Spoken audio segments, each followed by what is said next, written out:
Kumusta mga minamahal na kapatid? May mga pagkakataon po ba na nagising kayo na may pakiramdam na may mas dakila sa inyo ang tumatawag upang mabuhay ng may layunin at kapangyarihan? Naisip ninyo na po ba kung paano kung simula ng araw na may Espiritu Santo na gumagabay sa bawat hakbang? At kung sasabihin ko po sa inyo na may panalangin, isang tapat na pag-uusap sa Diyos, na kayang gisingin ang kapangyarihang ito sa inyong puso at baguhin hindi lamang ang inyong araw, kundi ang inyong buhay at pananampalataya. Handa po ba kayong subukan ito? Ngayon, matututuhan ninyo kung paanong tawagin ang presensya ng Espiritu Santo tuwing umaga. Hindi ito isang karaniwang panalangin ni isang gawain na walang kabuluhan, kundi isang espiritual na susi na makapagbibigay ng direksyon, lakas, kaliwanagan at buong pagbabago. Isipin ninyo po kung paano kung magising kayo na alam ninyo na hindi kayo nag-iisa, na ang Espiritu Santo ay kasama ninyo, na siya ang nagtatanggol at nagpapalakas sa inyo laban sa anumang balakid. At kung sasabihin ko po na ang kapangyarihang nagbangon kay Jesus ay makukuha rin ninyo ngayon? Sa video pong ito, matututuhan ninyong buksan ang inyong puso sa lakas na banal na ito at makakakonekta kayo ng malalim sa Espiritu Santo. Makikita ninyo kung paano ang isang simpleng panalangin ay makagawa ng tunay na pagbabago. Ngunit bago po tayo magsimula, sumali po kayo. Isulat sa mga komento, ang aking kapayapaan ay nagmumula sa Diyos, bilang tanda ng inyong buhay na pananampalataya, at sa gayon, mananalangin tayo ng magkasama para sa isang araw na puno ng pagpapala. Kung magbibigay po kayo ng like, makakarating ang mensaheng ito sa mas maraming tao na nangangailangan. Ipapakita ito ng YouTube, ngunit higit sa lahat, mahahawakan ng Espiritu Santo ang mas maraming buhay. At tandaan po ang huling aral ng video na ito. Magkakaroon ng isang revelasyon na maaaring baguhin ang inyong paraan ng pagharap sa mga araw. Manatili po kayo hanggang sa wakas. Ngayon po, nang may bukas na puso at uhaw sa Diyos, simulan natin ang panalangin ng umaga, nagugising sa kapangyarihan ng Espiritu Santo sa inyo. Panalangin, Ama naming nasa langit, ngayon po ay lumalapit ako sa inyo na may pasasalamat. Salamat po sa pagkakaloob ng bagong araw na ito, sa pagpapahintulot na magising at maramdaman ang iyong presensya. Salamat po sa iyong tapat na pag-ibig, sa iyong awa at proteksyon. Kahit na minsan po ay hindi ko ito napapansin, ngayon po ay kinikilala ko ang iyong kapangyarihan at humihingi ako, Espiritu Santo, na dumating ka sa aking buhay nang may bagong lakas. Binubuksan ko po ang aking puso. Gabayan mo po ako, palakasin mo po ako, magsalita ka po sa akin. Ipakita mo po na hindi ako naglalakad mag-isa, na ang iyong karunungan ay magbigay liwanag sa gitna ng aking mga alinlangan, na ang iyong pag-ibig ay baguhin ako. Magkaroon ka po ng tahanan sa akin, O Diyos. Baguhin mo po ang aking isip, ang aking damdamin, ang aking mga desisyon. Palayain mo po sa akin ang kapangyarihang ipinangako mo na ang bawat salitang aking sasabihin at bawat iniisip ay makasunod sa iyo. Ngayon po, nais kong maging kasangkapan ng iyong kapayapaan, daan ng iyong pag-ibig, na makita ng iba ang iyong kaluwalhatian sa pamamagitan ko. Bagamat ako po ay mahina, ikaw po ang aking lakas. Bigyan mo po ako ng karunungan para sa bawat hamon, katatagan. Kapag nag-aalinlangan ako at kapayapaan sa gitna ng unos, ngayon po ay inihahandog ko sa iyo ang aking mga pasanin, ang aking mga takot at alalahanin. Sa iyo po may kapahingahan, sa iyo may pag-asa. Ngayon po ay nagpapahinga ako sa iyong pangako. Panginoon, ikaw po ang may kontrol. Inihahandog ko po ang aking mga laban, ang aking mga kahinaan, at naniniwala ako na sa iyong kapangyarihan ay mananaig ako, Espiritu Santo. Punuan mo po ako ng matatag na pananampalataya na hindi manginig Sa gitna ng pagsubok na kahit mukhang wala ng pag-asa, patuloy akong maniniwala na ikaw po ay gumagawa.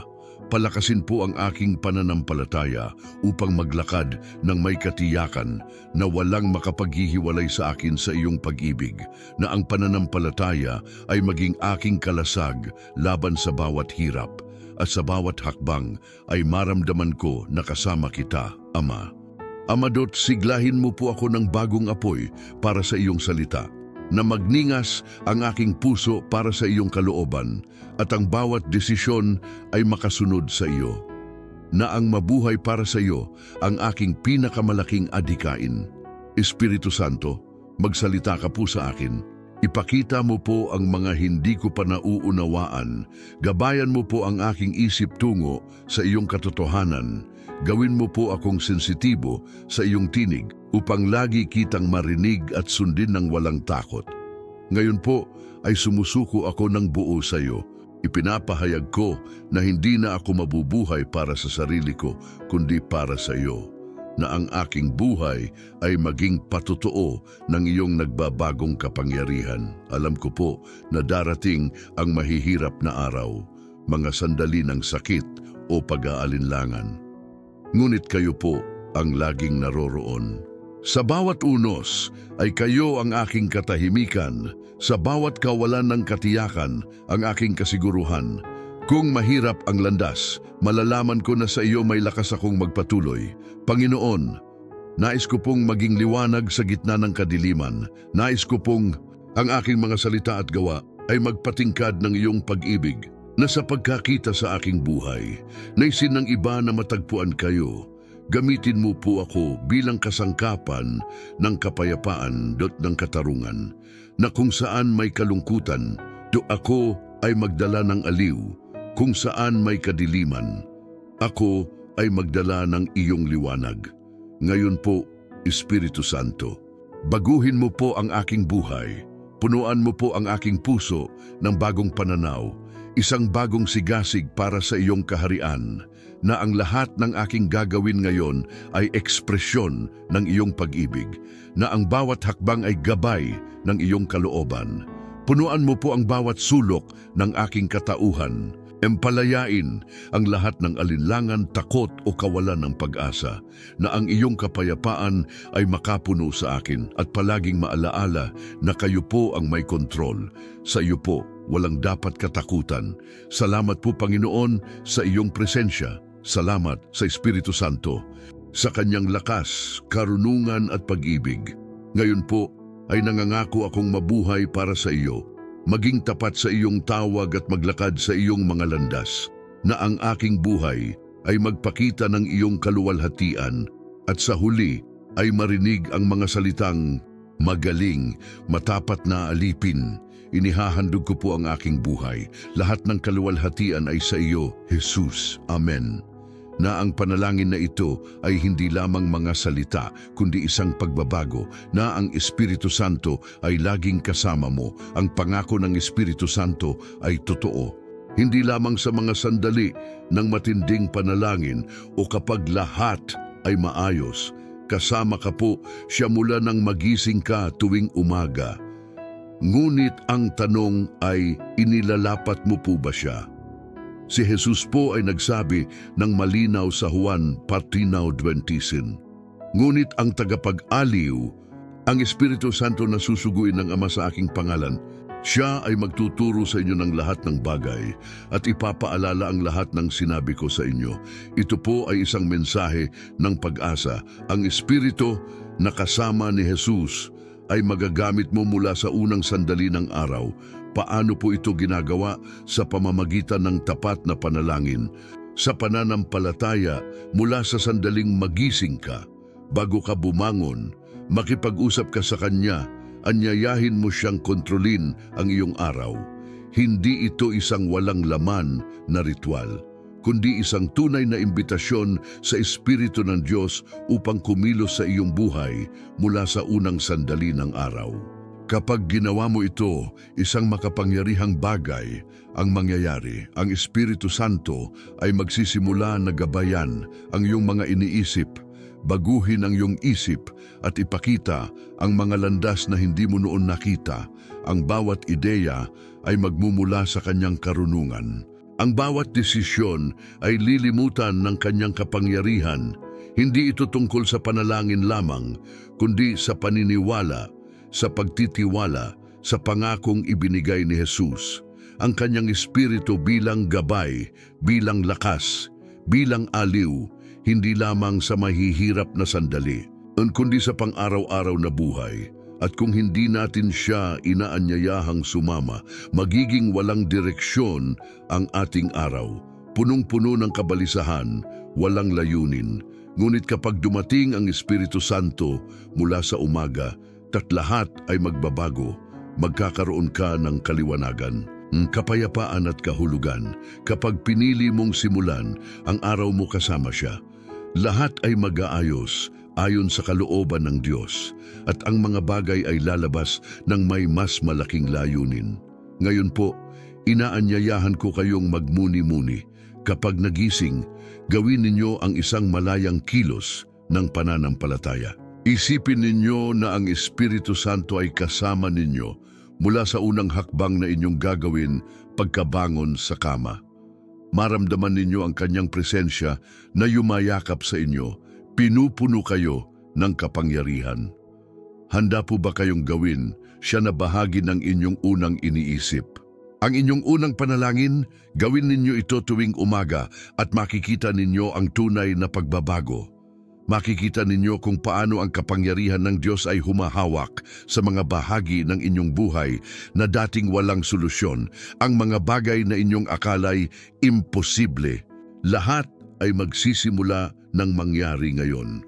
Ngayon po, tanungin ninyo ang inyong sarili kung paano mababago ang inyong buhay kung ang bawat araw ay simulan ninyong hiniling sa Espiritu Santo na gabayan kayo. Gawin ninyo ito ngayon, huwag nang maghintay. Ang kapangyarihan ng panalangin sa madaling araw. Alam ninyo po ba na madalas na binabanggit sa Biblia ang kahalagahan ng unang mga oras ng araw? Ginagawa ito ni Jesus sa Marcos 1:35, kung saan sinabi na napakabago pa ng umaga habang madilim, bumangon siya, lumabas at pumunta sa isang lugar na tahimik upang manalangin. Ang halimbawang ito ay nagbibigay ng makapangyarihang aral. Ang unang mga oras ng araw ay espesyal para sa koneksyon sa Diyos. Bakit po mahalaga ang madaling araw? Sapagkat habang natutulog ang mundo at nawawala ang ingay, ang ating puso ay mas madaling makinig. Sa katahimikan na ito, ang ating panalangin ay naging mas malalim, mas tapat, mas malapit sa puso ng Diyos. Sa buong araw, ang mga abala ay ninanakaw ang ating atensyon. Ngunit kapag nagdasal tayo ng maaga tulad ni Jesus, nilalagay natin ang pundasyon ng ating espiritual na araw. Hindi natin sinisimulan ang araw sa pag-aalala, kundi sa kapayapaan. Hindi tayo tumutugon sa kalituhan, kundi naghahanda ng may layunin. Ang imbitasyon sa Espiritu Santo sa madaling araw ay hindi lamang isang karagdagang gawain. Ito ay isang paraan upang iayon ang ating desisyon sa Diyos mula sa simula. Ito ang panahon kung saan mas madaling marinig ang kanyang tinig sapagkat siya ay nagsasalita ng mahinahon, at kung hindi tayo magiging maingat, hindi natin ito mararamdaman. Ang panalangin sa madaling araw ay hindi kailangang mahaba o perpekto. Hindi ito tungkol sa maraming pagsasalita, kundi sa pagiging tapat. Sapat na ang ilang tapat na salita upang buksan ang langit. Espiritu Santo, dumating ka at gabayan mo po ako ngayon. Punuin mo ang aking puso ng iyong kapayapaan at kapangyarihan, na ang bawat hakbang ay gabay mo. Kapag nagbukas ka ng ganito at tumutugon ng Espiritu Santo, pinapalakas ka niya at inihahanda sa anumang hamon. Isipin ninyo po kung ano ang mangyayari kung ilalaan ninyo ang ilang minuto sa pagkakaloob ng inyong araw sa Diyos pagkagising. Ano ang magbabago kung gawing pangaraw-araw na gawain ito? na inilalagay ang Espiritu Santo bilang sentro ng inyong mga umaga? Hindi ito lamang isang panalangin. Ito ay isang espiritual na pag-aktibo. Ito ay pagpayagan ang isang banal na lakas na samahan ka, protektahan ka, at punuin ka ng karunungan sa bawat desisyon. Ngayon po, inaanyayahan ko kayong subukan ito. Bumangon po kayo ng ilang minuto ng mas maaga bukas, makipag-usap sa Diyos. Gawin ito ng walang pagmamadali, walang abala. Makikita ninyo kung paano ang inyong buong araw ay magkakaroon ng bagong direksyon na may layunin at kapayapaan.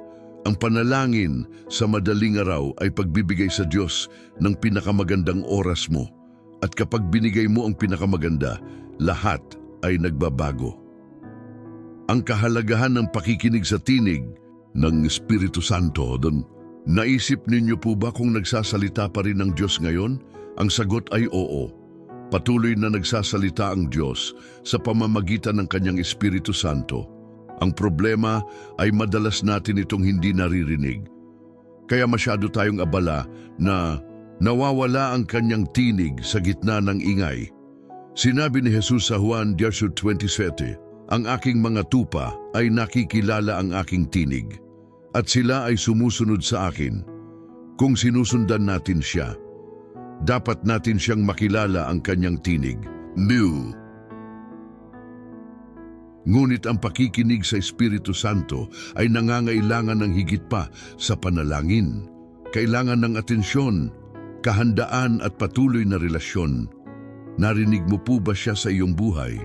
Marahil naramdaman mo siya sa panalangin o sa isang mahirap na sandali kapag may gumagabay sa iyo mula sa loob. Ngunit natiyak mo na po ba kung siya iyon? Ang Espiritu ay nagsasalita sa maraming paraan, sa pamamagitan ng impresyon sa puso, isang malinaw na iniisip, isang salita mula sa Biblia, o kahit sa pamamagitan ng inyong mga pangyayari. Paano malalaman kung siya iyon? Kung mas kilala mo siya, mas madali siyang makikilala, at kapag narinig mo siya, dapat kang sumunod. Tingnan ang Gawa 13, habang nagsasamba at nag-aayuno. Sinabi ng Espiritu Santo, "Ilayo ninyo sa akin si Bernabe at si Saulo para sa gawaing kanilang tinawag." Narito po natin kung paano malinaw na nagsasalita ang Diyos kapag may kahandaan at pakikipag-ugnayan. Maraming mananampalataya ang hindi nakikinig dahil hindi nila ito pinahihintulutan. Nabubuhay sila na nahuli sa kanilang mga alalahanin at hindi nila binibigyan ng espasyo ang Diyos upang siya ay marinig.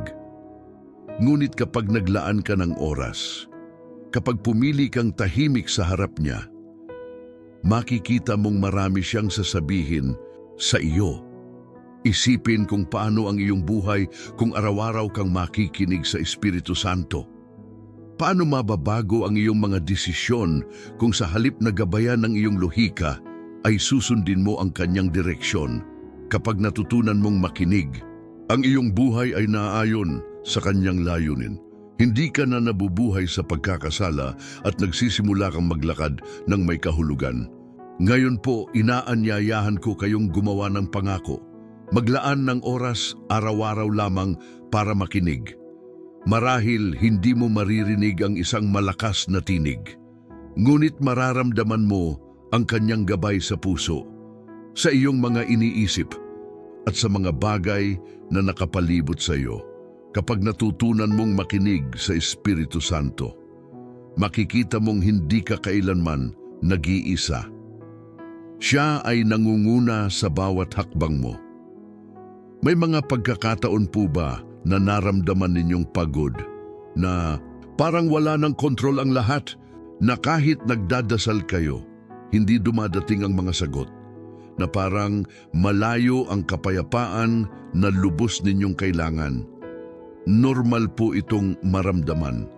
Minsan po, nararamdaman natin na walang lakas ang ating mga panalangin, na hindi ito gumagalaw ng kahit ano.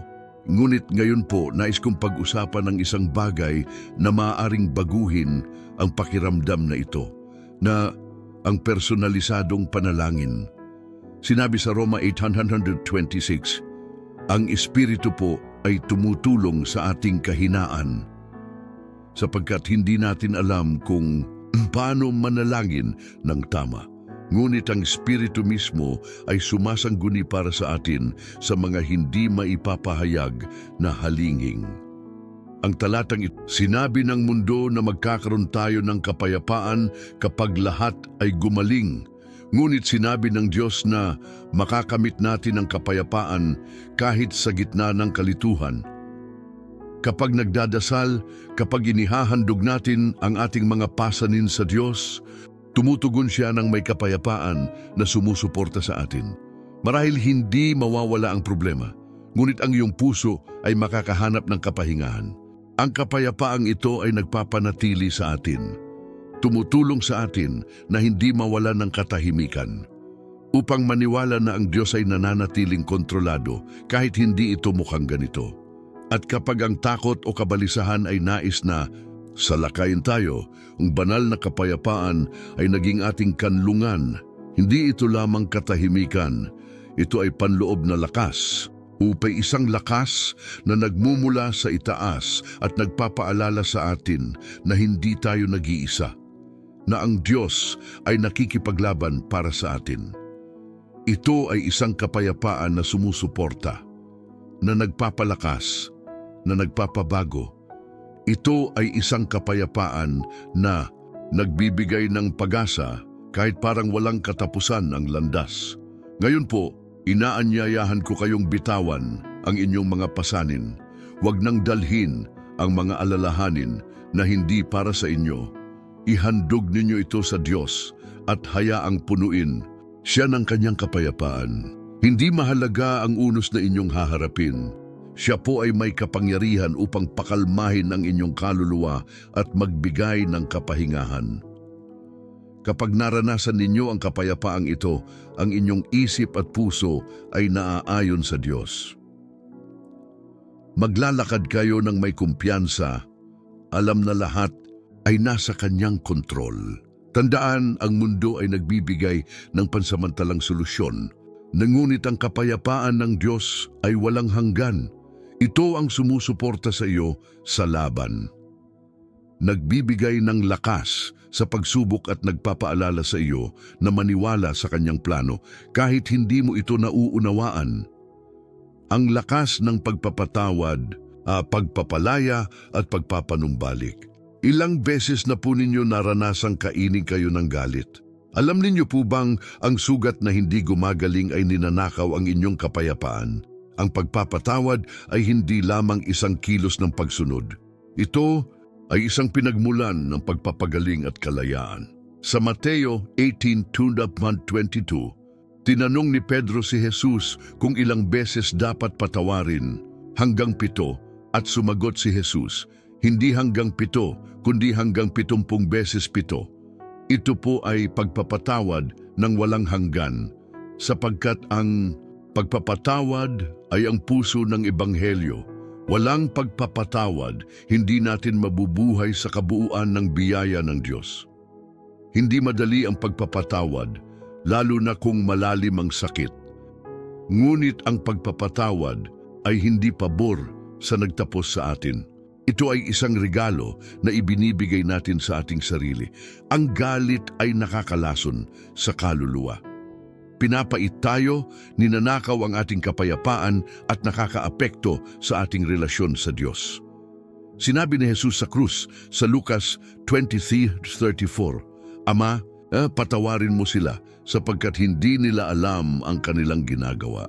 Ito po ang pinakamalaking kilos ng pagpapatawad at ang pinakamahalagang aral natin. Ang pagpapatawad ay hindi nangangahulugan ng pagpapaalam sa ginawa sa atin, kundi ang pagbitaw sa kontrol na may hawak ang sugat sa ating buhay. Iwan ang paghuhusga sa kamay ng Diyos at pumili ng buhay na malaya. Ang pagpapatawad ay nagpapapanumbalik ng relasyon at, higit sa lahat, nagpapapanumbalik ng iyong loob. Minsan hindi ito agad-agad. Ito ay isang pagpapagaling na nagsisimula sa isang desisyon. Diyang desisyong bitawan, pakawalan at buksan ang puso sa pag-ibig ng Diyos. Ngayon po, inaanyayahan ko kayong magmuni-muni. May taong kailangan ninyong patawarin, isang sugat na hindi pa ninyo binitawan. Tandaan, ang pagpapatawad ay hindi lamang nagpapalaya sa iba. Nagpapalaya rin sa iyo. Nagbibigay ito ng kapayapaan, pagpapagaling at espiritual na paglago. Huwag hayaang kontrolin kayo ng galit. Pumili ng pagpapatawad, pumili ng buhay na malaya. Ang lakas ng walang hanggang pag-ibig ng Diyos. Naramdaman ninyo po ba kailanman na ang inyong mga pagkakamali ay inilalayo kayo sa pag-ibig ng Diyos? Na ang inyong mga pagkukulang ay napakalaki upang karapat-dapat sa Kanyang biyaya? Hayaan ninyo akong sabihin sa inyo, ang pag-ibig ng Diyos ay mas dakila kaysa sa anumang pagkakamali, mas malakas kaysa sa anumang pagkahulog, mas malalim kaysa sa anumang anino ng sala. Sinabi sa Roma 83:8-39 ng may kapangyarihan, yun natitiyak ko na ni ang kamatayan, ni ang buhay, ni ang mga anghel, ni ang mga demonyo, ni ang kasalukuyan, ni ang hinaharap, ni ang mga kapangyarihan, ni ang mataas, ni ang malalim, ni anumang bagay sa lahat ng nilikha ay hindi makapaghihiwalay sa atin sa pag-ibig ng Diyos na nasa Kristo Jesus, ang ating Panginoon. Walang makapaghihiwalay sa iyo sa Kanyang pag-ibig. Hindi mahalaga kung ano ang ginawa mo. Hindi mahalaga kung gaano kalayo ang inyong akala. Ang Kanyang pag-ibig ay naroroon pa rin, matatag, walang hanggan, walang kondisyon. Ang pag-ibig ng Diyos ay hindi katulad ng tao. Hindi ito nagbabago ayon sa iyong asal. Hindi ka iniiwan ng Diyos kapag nagkakamali ka, ni hindi ito dumadami kapag gumawa ka ng mabuti. Hindi ka minamahal ng Diyos dahil perpekto ka. Minamahal ka niya dahil siya ay perpekto. Minamahal ka niya hindi dahil karapat-dapat ka, kundi dahil ang Kanyang pag-ibig ay isang regalo, masagana, matatag.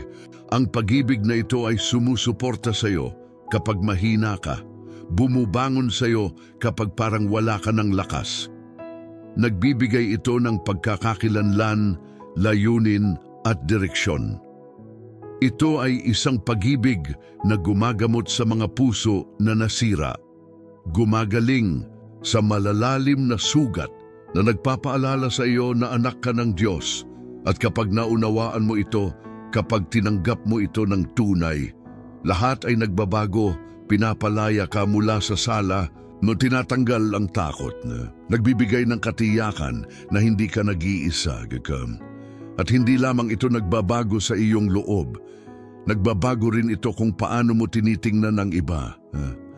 Itinutulak ka nitong magpatawad, maglingkod, at mabuhay ng may pasasalamat. Ginagawa kang liwanag. Ang pag-ibig ng Diyos ay hindi lamang pumupuno. Nagbabago ito sa iyo at tinatawag kang ibahagi ang parehong pag-ibig sa mundo. Ngayon po, maglaan ng oras. Isipin ang walang hanggang pag-ibig na ito. Naramdaman ninyo po ba kailanman na wala kayo sa abot ng Kanyang pag-ibig? Kaya pakinggan ninyo ito. Walang makapaghihiwalay sa iyo sa Kanyang pag-ibig. Ni ang iyong nakaraan, ni ang iyong mga pagkakamali, ni ang iyong mga pagkahulog.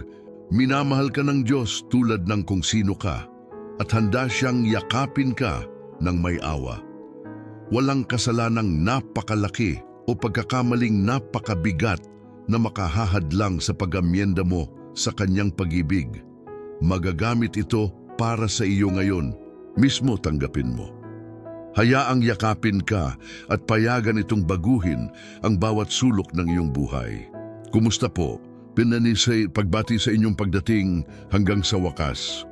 Kakaunti lang po ang nakakapunta rito at ito ay nagpapakita ng inyong commitment at tunay na pagnanais na lumago sa pananampalataya. Ngayon po ay narinig ninyo ang salita. Nagmuni-muni kayo at pinayagan ninyong hawakan ng Espiritu ng Diyos ang inyong puso Sigurado po akong isang makapangyarihang bagay ay isinisilang sa inyong loob. Bago po tayo magtapos, nais ko pong hingin ang inyong tulong na mahalaga, Asu. Kung napunta ka po rito, isulat sa mga komento. Besh, tinanggap ko ang pag-ibig ng Diyos ngayon. Ito ay iyong patotoo, iyong pangako sa ginawa ng Diyos sa sandaling ito. At kung hindi mo pa ito ginawa, magbigay ng like sa video. Nasa isang simpleng pagpindot, natutulungan mo ang mensaheng ito na makarating sa mas maraming tao na nangangailangan ng pag-asa. Ang iyong kilos ay may tunay na epekto. Inaanyayahan ko rin po kayong mag-subscribe, sumali sa komunidad na ito na lumalaki araw-araw, na naghahanap sa Diyos, nagpapalakas at nagbabahagi ng pananampalataya. At kung wala kang malapit na simbahan, ang channel na ito ay maaaring maging iyong espiritual na suporta. Ang inyong mga komento, inyong partisipasyon, ang inyong like, lahat po ito ay mahalaga. Natutulungan kami nito na ipagpatuloy ang pagdadala ng salita sa mas maraming puso. Isipin ninyo po ito, ang pananampalataya ay hindi lamang sinasabi. Ito ay nabubuhay. At bawat hakbang, bawat salita, bawat desisyon na inyong ginagawa, maaaring magpatingkad ng pag-ibig ng Diyos. Ngayon po ay nagawa ninyo ang isang mahalagang hakbang. Huwag itong hayaang lumamig. Magpatuloy kang maglakad. Magpatuloy kang maghanap ng higit pa sa Diyos. Ang gawain na siya ay nagsimula. Sa iyo ay hindi dito natatapos. Ang natanggap mo ngayon ay para mabuhay ng may layunin, upang magmahal ng mas marami, upang magpatawad ng malaya. Inaanyayahan ko po kayong manood pa ng mga video sa channel.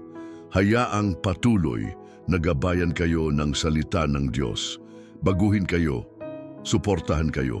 Huwag ninyong patayin ang liwanag na ito, na ang inyong pananampalataya ay magningas tulad ng buhay na apoy, at ibahagi ito, dalhin ang liwanag na ito sa mga nangangailangan. At ngayon, manatili po kayong tahimik sa ilang segundo. Hayaang samahan kayo ng musika ng video na ito. Huwag itong ihinto, gamitin ang sandaling ito upang magpasalamat, upang purihin ang Diyos sa kanyang pag-ibig, sa kanyang presensya. Sa araw na ito, gawing banal na espasyo ang sandaling ito. Ikaw lamang at ang Panginoon, na ang kapayapaan ni Kristo ay punuin ang inyong puso at laging kasama mo. Amen.